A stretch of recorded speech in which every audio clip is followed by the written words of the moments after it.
Make sure you stay locked into this whole entire video so that you don't miss nothing.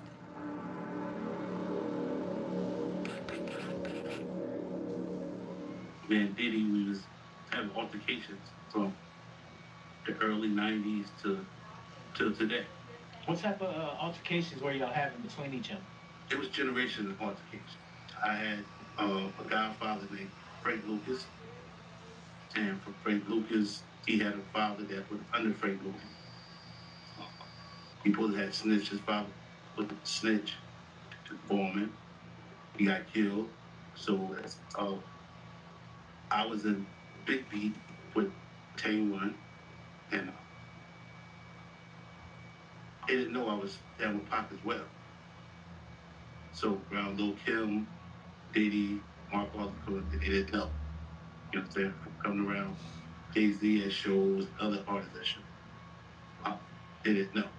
How they found out one day, Haitian Jack came to Relativity Records and told him, he was like, oh, you know, Wyclef from the Food? I said, yeah, we grew up together. We went to Lincoln, the North, from fifth grade. He said, yeah, I just got this bracelet from him. He said, what you gonna do for me? He pulled out a Pratt 9, put it on the table. I looked at him like, I'm not doing anything. So from being from North, we used to carry Tech 9s. That was our favorite tech. So I pull out mine and say, ain't doing nothing either. So one where he went to the other, he said, cool, I like you. You understand? I said, well, I'm a like person until you change. So he said, yo, I heard you got a group over there in Artifacts at Atlanta. I said, yeah. So he informed Diddy that, yo, you got somebody right up under you. You understand? And that's when Hit 'Em Up came out. You know, it went from there. You know, back in 2000, I got shot 6 times up in the Orange, 361 Avenue. A month in Central. So from there, it was on. You know, we kept going back and forth beefing. Did a song with Mike Geronimo. DMX's first song called Unusual Suspect. Yeah, Jay-Z was on that record as well, right? Not on that song. Oh, okay. He took Diddy got mad, took Hussein Big Walk, put the locks on. They pushed up, I guess, politics, but went up because they paid him. So he went up against Mike Geronimo made him change. That's the only person could have changed the song. The world was how he did it, why he did it, I don't know. But because with Pac out. So he ain't gonna have nothing to do with Pac or anybody that was affiliated with Pac. Exactly. Tell us a little bit about, I know you have information regarding like Gene Deal and him working for Diddy at one point and him getting fired. Can you tell us a little bit about that? I met Gene Deal, you probably remember. It was up in LA. It was a big party. Everybody was there. I mean, deep. All the industry rappers deep. I felt what it was called. It was fights going. Like people was fighting with bats. It was deep. It was like Badger Central Park or a big park where everybody fighting. You know that? That's what I know about Gene Deal back then. I didn't know his name, but I know his face. I remember faces. Gene Deal, he speaks about, you know, the incident with Biggie, but he speaks about he knowing that Diddy had something to do with shooting Pac. I'm not here to snitch. I'm not here to jump on the bandwagon. Man, Diddy been fighting since day one generation, just generation family curse. You understand? If you know me, you know I don't take shorts. You understand? So I'm not gonna let somebody keep doing things, especially I know his background. Back then, 94, when the Williams used to call me, and she used to say, of course, I know you, who you think is the gay rapper? And I said, Diddy, who else? So I had no problem saying it. That was back then, 2024, 35 years later. So what happened was, he speak about, he knowing he did it, and Dean keeps saying that he gave the gun to such and such. You know, I'm looking at him, he's watching Ja Rule get hit in the butt with clubs. And that's on the back of the book, the official book. And so that's the plugs that was used on Ja Rule? Yeah. So he's telling the story. I'm listening to him. What man is today watch two men have sex? Right. You know what I'm saying? Like, I won't watch a man and a female have sex. You understand? Only person I'm watching is myself. You understand? I'm not watching man, period. Right. He speak about, he told Diddy and all of them that they was coming for him. But I see him in the car with Diddy. You understand? We should have been driving for Biggie. You understand? I respect Mace for what Mace said about him.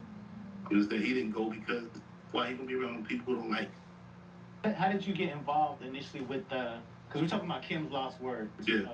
Because I knew Kim back from Uptown. Oh, okay. Way back then. Heavy D Hall, I knew way back then. You know, because don't forget, Pop and B was friends. You understand? I mean, Diddy was associates. The problem was Pop was sleeping with all the girls that Diddy wanted. From Madonna to Jada Pinkett to Kim Porter to anybody else. I'm not sure about Cassie. I don't think it was Cassie. But, you know, that bothered. So, you know, nothing to take away from Kim Porter. Any female, I'm not going to say her. Females like to be on top. Men have this. We got this. Females have dreams. So every female wants that white picket game in the big house. So I understand. You understand? Not saying Pop was broke, because he wasn't broke. He just wasn't ready to make her his wife. You know? So basically, initially, Pop had Kim Porter first before Right. he. Right. Okay. I got the email 6 months before she died. Before she got sick. So she was still alive when you got She was still alive. Oh wow. So I didn't take no other, you understand, to go into it like it did down. But maybe got into, I got a phone call after she died. So I started doing my homework. Andre Harrell, Black Rob, Craig Mack. Even what happened to Albie Shore, Heavy D, a man from Death Jam, I can't think of his name right now. There was too many murders around. All these mysterious Yeah, his name illnesses and all that. kept floating up. And that's when I did the book. I took it and I didn't alter it, I just dropped it and let it print up just how I sit to it.